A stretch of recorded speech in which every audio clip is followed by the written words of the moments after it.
কিন্তু আমার এই স্বপ্নই থেকে যাবে, জীবনও পূর্ণ হবে না।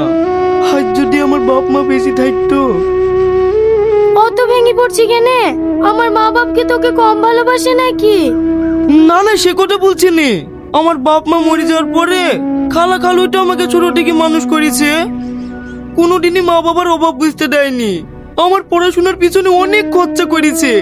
আমি আর চাইনি খালু আমার পিছনে খরচা করুক। এই গরিবের স্বপ্নই থেকে যাক। স্বপ্ন থেকে যাক মানে? আমি কি করতে আছি? তোর স্বপ্ন পূরণ করার দায়িত্ব আমার।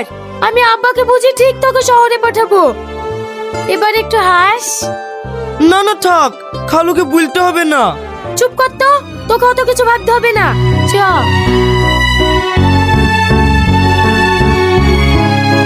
এই, শহরে গিয়ে আমাকে আবার ভুলে যাবি নি তো? আরে না না, আমি মরে যাব, তবুও তোকে কোনোদিন ভুলতে পারবো না।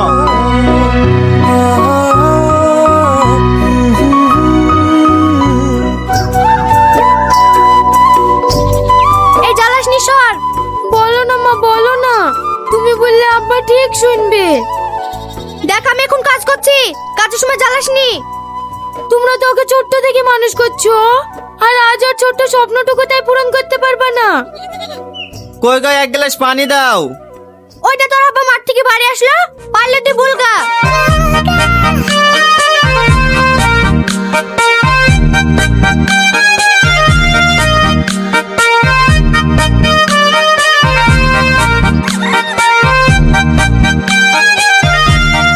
ও আব্বা, রোদে গরমে থেকে এসি ও পানি খাচ্ছো কেনে?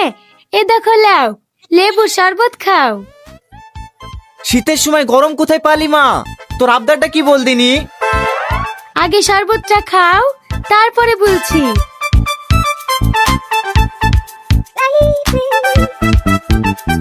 ও আব্বা, শফিক তো পড়াশোনা করতে শহরে যাব বলছে, ওকে কিছু টাকা দাও না, আর স্বপ্নগুলো পূরণ করুক। তোর কি মাথা খারাপ হয়েছে? আমি টাকা কোথায় পাবো? তাই শহরে পড়তে পাঠাবো? আমি টাকা দিতে পারবো না। ও আব্বা, তুমি দয়া করে ওর বড় হওয়ার স্বপ্নটা এভাবে নষ্ট করে দিও না। তুমি তো ভালো করেই জানো ও পড়াশোনায় কত ভালো। ওকে কিছু টাকা দিয়ে শহরে পাঠাও না। তুমি দেখো আব্বা, ও একদিন অনেক বড় হবে। দেখ মা, আমি সবই বুঝতে পারছি, কিন্তু শহরে পড়াতে গেলে তো অনেক টাকা লাগে। অত টাকা আমি এখন কোথায় পাবো? কেনে? আমার বিয়ের জন্য যে জমিটা রেখেছো, সেই জমিটা বন্ধক দিয়ে ওকে টাকাগুলো দাও না। ও নিজের পায়ে দাঁড়িয়ে আমাদের জমি ঠিক ছাড়ি দেবে।